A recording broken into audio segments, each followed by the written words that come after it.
안녕하세요, 해수 브이로그입니다. 오늘의 영상은요, 지난번 주문했었던 물고기 사료와 산호 먹이와 이끼 제거제 그리고 생물들 근황이 되겠습니다. 그 중에 기쁜 소식이 하나 있는데요, 바로 저희 집 새우가 포란을 했다는 소식입니다.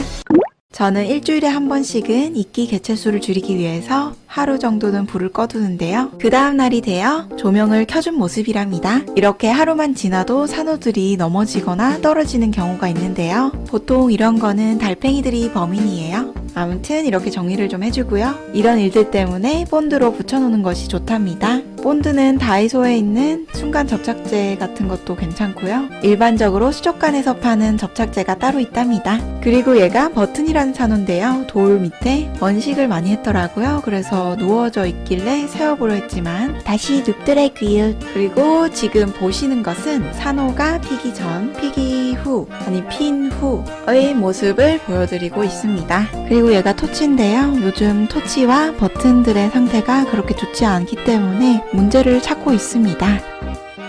지금 보시는 애들이 버튼인데 아마도 있기 때문에 활짝 피지 못하는 것 같습니다. 그래서 실험도 해볼 겸 이번에 이끼 제거제를 한번 사봤습니다. 제가 댓글에 항상 시간을 체크해 두니까요. 그거 보시고 보고 싶은 부분만 보시면 될 것 같습니다. 지금 보시는 것도 산호를 정리해주고 있는 모습입니다. 원래 이 정도까진 아닌데 어젯밤에 난리를 많이 쳤나 봅니다. 그리고 1년 이상 키우기 어렵다는 고니 오포라를 지금 4개월째 키우고 있는데요. 역시 그 말이 맞는 걸까요? 촉수들이 점점 짧아지고 있습니다. 그리고 제가 조명을 하루 껐다가 다시 켜본 다음날 이렇게 생긴 애들이 정말 많이 번식해 있었습니다. 찾아보니 오스트라코드라고 하는 패충류라고 합니다. 쉽게 말해서 조개 물벼룩이라고 합니다. 이 조개 물벼룩은 갑각류 중에 한 종류인데요. 지금까지 확인된 종만 무려 65,000여 종이 있다고 합니다. 그리고 이 눈꽃만한 애들은 코페포다라고 하는 포드류입니다. 미관을 해치기도 하지만 수조에 있는 생물들에게 도움을 준답니다. 그리고 간만에 양말 필터도 한번 교체해줬습니다. 그 다음은 제가 수조를 관찰해보면서 발견한 건데요. 바로 핑크 알게들이 생기기 시작했답니다.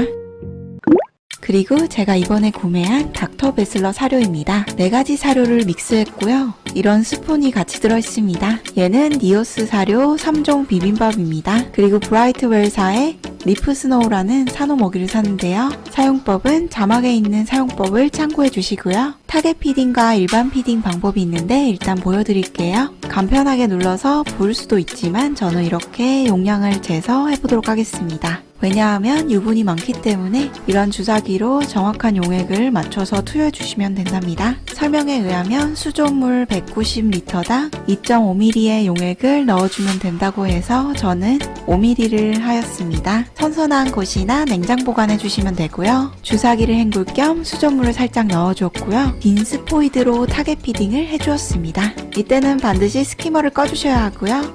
15분 정도에 켜주면 된다고 합니다. 근데 문제는 제가 피딩을 잘 못하는 바람에 그냥 수돗물에 퐁당하기로 했습니다.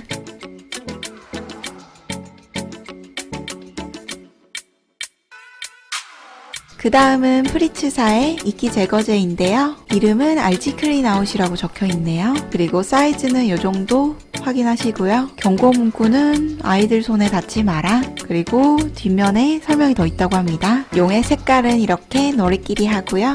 그리고 사용법입니다. 저는 내자 수조라서 4분의 3 정도 사용을 권장하고 있네요.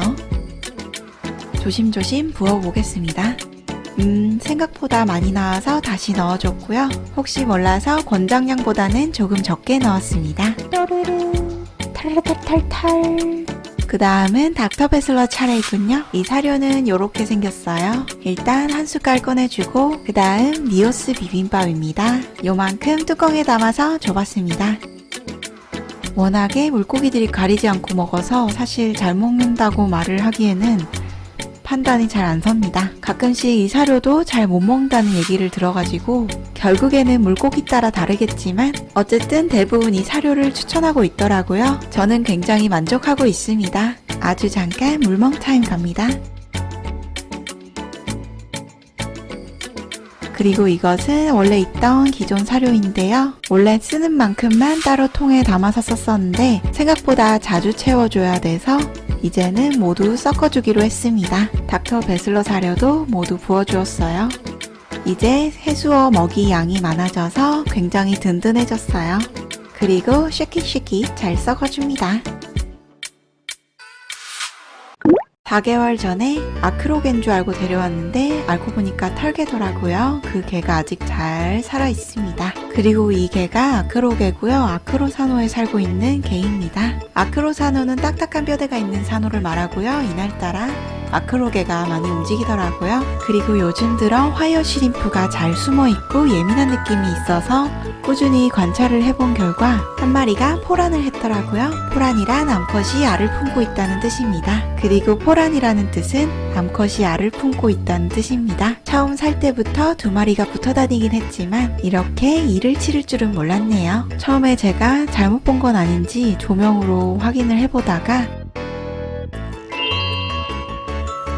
조금 영상이 짧긴 하지만 노란색 알들이 꽉 차여 있는 것이 보입니다. 저 새우 알을 키우고 싶지만 태어나자마자 물고기 밥이나 먹이 문제로 인해 다 죽는다고 합니다. 그리고 얘는 소라게에 붙어있는 별벌레라고 하는 종입니다. 자세히 보시면 무언가를 끌어당기고 있는데요. 몸에 있는 실을 바깥으로 내보내서 유기물을 잡아먹고 있답니다. 보통 어항에서 흔히 볼 수가 있고 유익한 생물이라고 합니다. 그리고 가장 궁금한 건 소라게의 눈인데요. 저 검은 눈이 정말 눈이인지 아니면 무늬인 건지 정말 궁금합니다. 그리고 털쟁이랍니다. 그리고 지금부터는 약 1분간 물멍 시간을 가져보도록 할 거예요. 원치 않으신 분은 댓글에 시간을 이용해 주세요.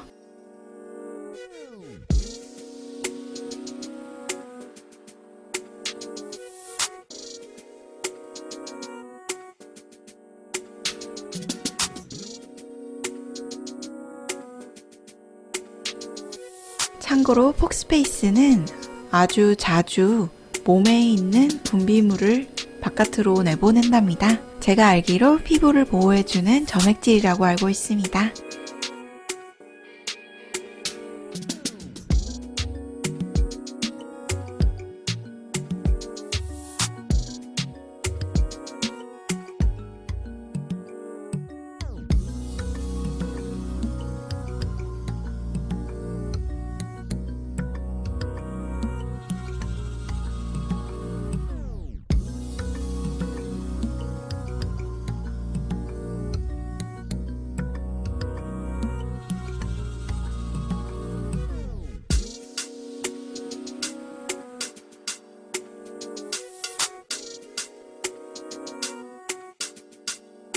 새우가 알을 가진 기념으로 바지락을 가져와 봤는데요. 신기하게도 물고기들이 바지락만 보고 반응을 하기 시작했습니다. 밥 달라고 옐로탱이 지리고 있습니다. 그래서 냉동실에 있던 바지락을 모두 꺼내서 물로 헹궈주면서 해동을 해줬습니다. 물에 넣자마자 블루탱이 뺏어가는군요. 먹다가 떨어진 건 산호한테 주고요. 다시 넣으면 이렇게 뺏어간답니다. 그리고 드디어 화이어 시림프들에게 하나씩 주고 있습니다. 이 새우가 바로 암컷 새우인데요. 다행히 잘 받아먹네요. 참고로 안티아스는 항상 저곳에서 쉬고 있답니다.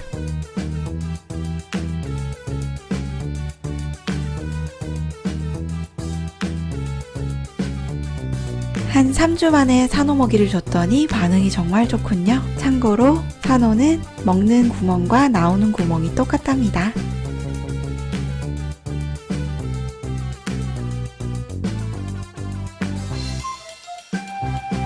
그리고 문어다리 같이 생긴 옥토퍼스라는 산호입니다.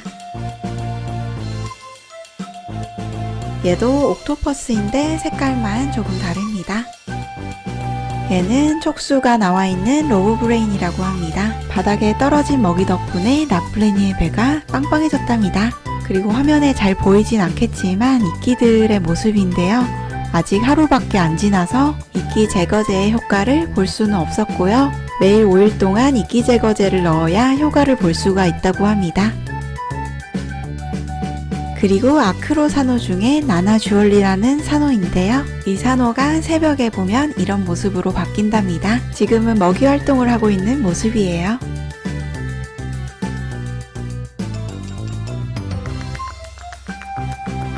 마지막은 락플레이니의 모습으로 오늘의 영상 마무리하겠습니다. 지금까지 시청해주셔서 정말 감사드리고요. 매주 화요일과 토요일 12시 밤에 업로드를 하려고 노력 중입니다. 모두 즐거운 주말 보내세요. 감사합니다.